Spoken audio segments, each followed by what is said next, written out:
Hi everybody, welcome to my first entry for the Christmas Evil read-along.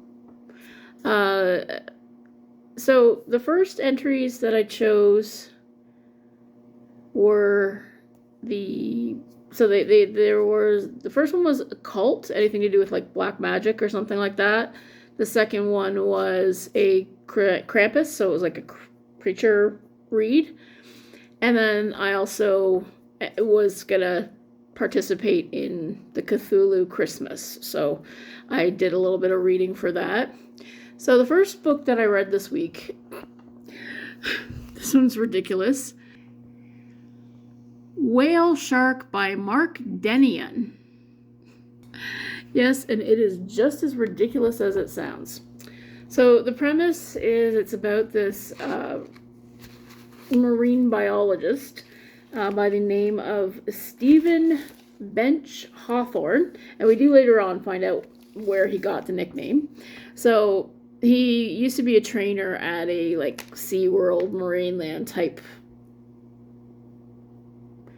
what do you call it, amusement park, whatever those places were, which rightly so. I mean, they're shutting all of them down, so what are these guys going to do, right? So it's if not the last day of his job, and very, very late in his tenure, and he's saying goodbye to his companion orca. Her name's Hetja. Just to start, the animals are the most likable and most well-rounded characters in the entire book. So he gets a visit from Admiral Freeman from the United States Navy, and he has to sign this giant NDA, and so they bring him onto this top secret project, which is that they've been developing a weapon, the whale shark. They have somehow managed to hybridize the brain and body of a shark and the instincts of a shark into the body of a killer whale.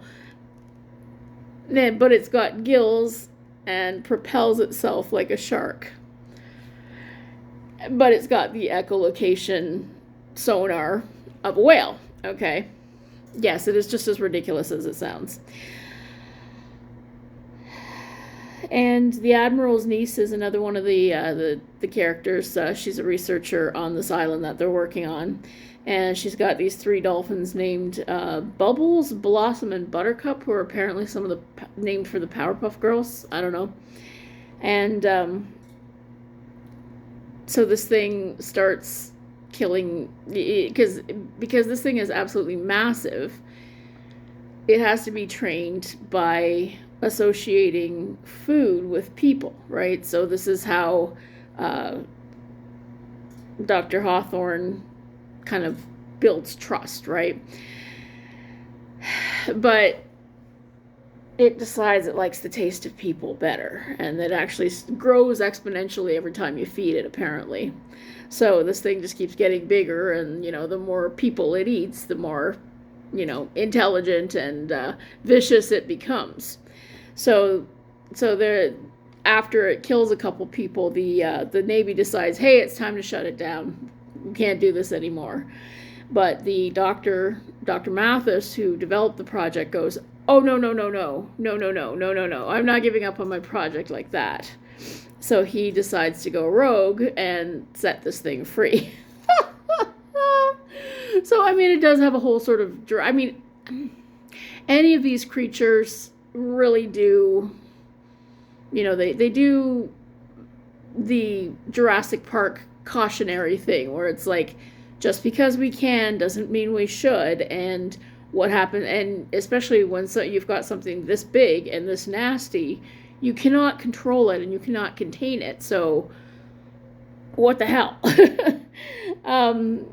It doesn't spend a lot of time on the morality of either trying to harness wild animals, or on the morality of developing life just to eventually be destroyed, which ultimately is what's going to happen to these things. But it is a pretty hilarious ride. It's fairly predictable, obviously. I mean, it's the genre. And yeah, and the last, but it's, it's filled with action. I don't know. I enjoyed it. I'll give it a 4 out of 5. It was a little bit frustrating. It could have used an edit. There were quite a few spots where it was like, swan instead of swam. Somebody's, there are things that spell check doesn't quite catch. There were a number of places where the verb tenses didn't agree. So I think at some point those sections had been written in present tense, but had never been properly edited to reflect the change to past tense, and that got really annoying. Oh, and there's a sequel. So I might actually read and review that before the end of the month. I don't know for sure. It just depends on what else is going on. But Whale Shark by Mark Dinnion, 4 out of 5. This was it was fun for what it was. Absolutely ridiculous premise, but, it did have enough kind of science of how these things work, how, whale communication and shark biology and that kind of stuff to give it an air of realism. And I think the author did some pretty good research there. So now the next one that I read was called The Devil's Mountain, and it's a novella that's been kicking around my Kindle for some time. This one was a bit of a disappointment because not a whole lot happened. You have this young, cute, in-love couple, and they go on a hike through the woods. They go to this I don't know I never quite got exactly what it was. It was some kind of abandoned place with a bunch of Nazi shit. I don't know if it was supposed to be some kind of like old industrial place where they made something, or some kind of factory, or what. But so anyway, so they go there and they go upstairs and they're separated, and then the guy never sees the girl again. It's a really simple story. Not a lot happens. There's like a creeping fog. It was okay in terms of atmosphere. I would think it was made a little bit better because of the likability of the characters. But not a lot happened, so I didn't find it particularly, I don't know. I mean, it wasn't horrible, but it just wasn't really, it passed a couple hours, right? But what it did remind me of was Lovecraft. And that brings me to the other thing that I read this week. So, The Color Out of Space by H.P. Lovecraft. Okay, now, I hate Lovecraft. I'm beginning to warm to it a bit, because whatever else, the man really, really was good at creating a mood and an atmosphere and a sense of deep unease about the world around us. So I'll give this one 4 out of 5. So again, guy goes to a small town, sees something that scares the crap out of him. Not sure if it really happened or what, and nobody can really explain it, right? Typical Lovecraft. So something happened there like 40 years ago. And the only person that remembers it is this guy, is kind of the old crazy guy in town. His name's Ami.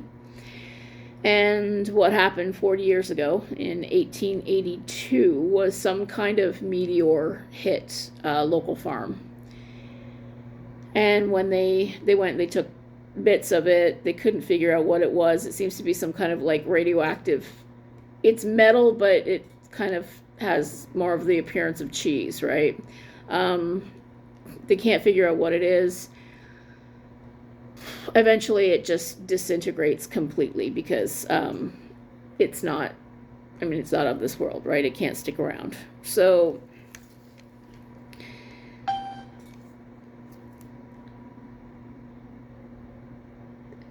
but while they're digging at it, this thing comes out of it, plops away into the well.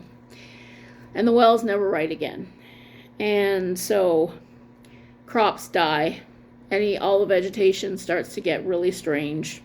There's fruit and flowers, but it's not, that doesn't look anything like it's supposed to.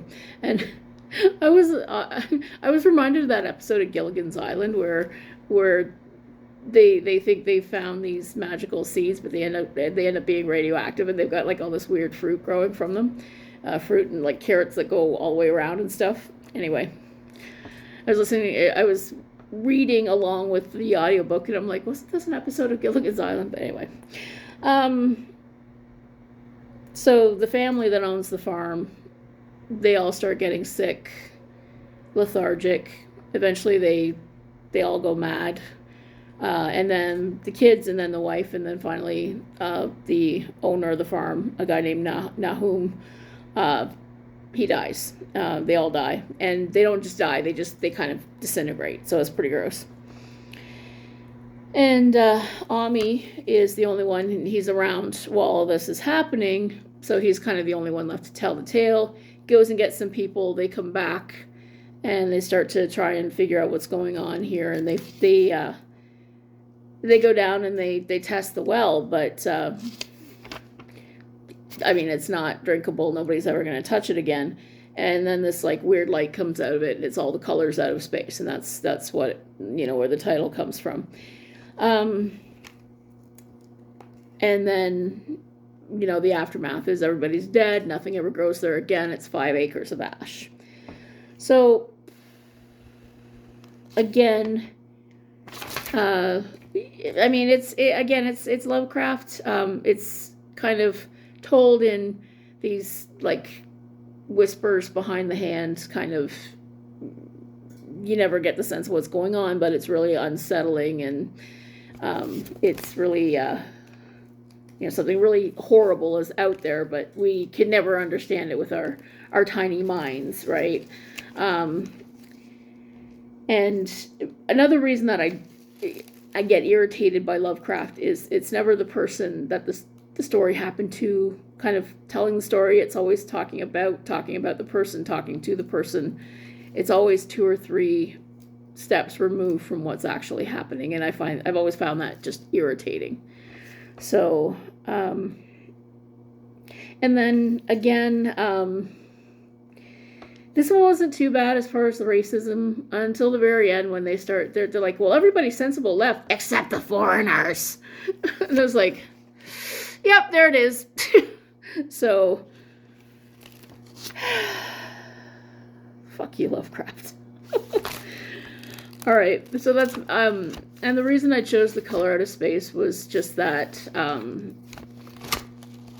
I took a look for a list of like what's considered the best Lovecraft stories, and that was, I think, number 2 or 3 on it. So, and it's one that I've kind of heard of, haven't really read, so I figured I'd just give that one a try for Cthulhu Christmas. So that's I guess that's my first week of the Christmas Evil Challenge and my first entry in the Cthulhu Christmas read-along. So doing pretty well. Hope you're reading lots of horror. Have a great day.